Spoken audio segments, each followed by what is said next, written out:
वो ठाकुर संसद में है, वो ठाकुर विश्वविद्यालयों में है, वो ठाकुर विधायिका को कंट्रोल करता है। इस ठाकुर को मारो। राज्यसभा के अंदर जाकर किसी जात विशेष को गाली दे तो ये बर्दाश्त के काबिल नहीं है।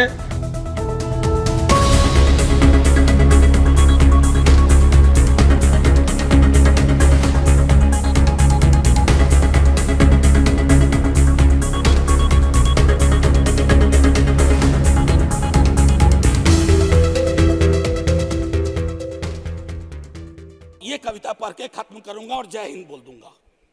ये ओम प्रकाश वाल्मीकि जी का है। इसमें जो प्रतीक हैं वो किसी जाति विशेष के लिए नहीं है, क्योंकि हम सब के अंदर एक ठाकुर है जो न्यायालयों में बैठा हुआ है, विश्वविद्यालयों में बैठा हुआ है, संसद की दहलीज को वो चेक करता है। तो कविता कुछ यूं है। चूल्हा मिट्टी का, मिट्टी तालाब की, तालाब ठाकुर का, भूख रोटी की, रोटी बाजरे की, बाजार खेत का, खेत ठाकुर का, बैल ठाकुर का, हल ठाकुर का, हल की मूठ पर हथेली अपनी, फसल ठाकुर की, कुआं ठाकुर का, पानी ठाकुर का, खेत खलिहान ठाकुर के, गली मोहल्ले ठाकुर के, फिर अपना क्या, गांव, देश, शहर। और मैं फिर से क्लैरिफाई करता हूं, वो ठाकुर मैं भी हूं, वो ठाकुर संसद में है, वो ठाकुर विश्वविद्यालयों में है, वो ठाकुर विधायिका को कंट्रोल करता है। इस ठाकुर को मारो जो हमारे अंदर है। जय हिंद मैम, जय हिंद। क्या अड़िग है अपनी बातों पे? बिल्कुल अड़िग है, जो हम बोल गए उसको रिपीट करिए। लेकिन ये गालियां दी गई, मैं उस पर ऑब्जेक्शन, मेरी आपत्ति वहाँ है कि एक जाति विशेष को टारगेट करके संदर्भ से बाहर जा करके महिला बिल पर बहस चल रहा था, वो पेश किया गया था, उसको पास होना था, उसमें ठाकुर का कुआं लाया गया।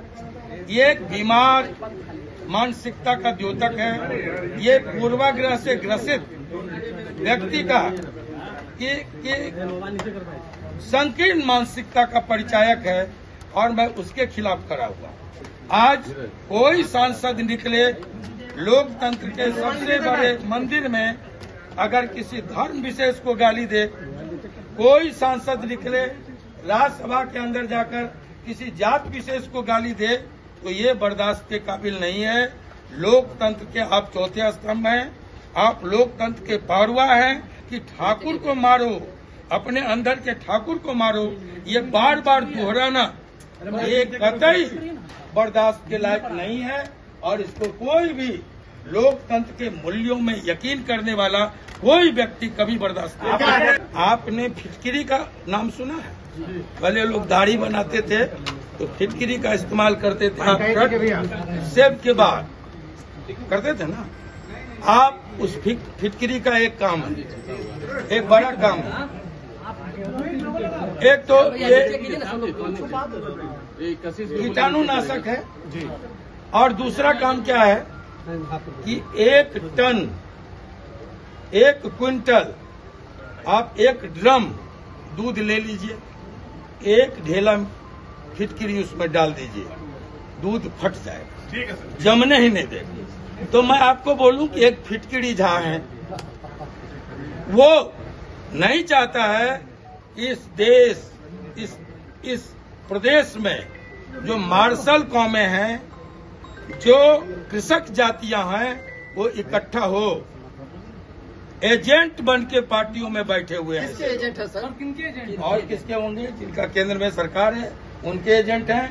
ऐसे लोग जब लगेगा, आरजेडी आज इस बात को नहीं समझ रही है, हम उनके शीर्ष नेतृत्व को समझाने का हम कोशिश कर रहे हैं। ऐसे लोग तभी तक हैं, न इसके पहले थे और न इसके बाद रहेंगे। ऐसे लोग तभी तक होंगे जब तक आरजेडी अस्तित्व में होगी। जैसे लगेगा कि कमजोर हो गया, सबसे पहले ये भाजपा के गोद में जाकर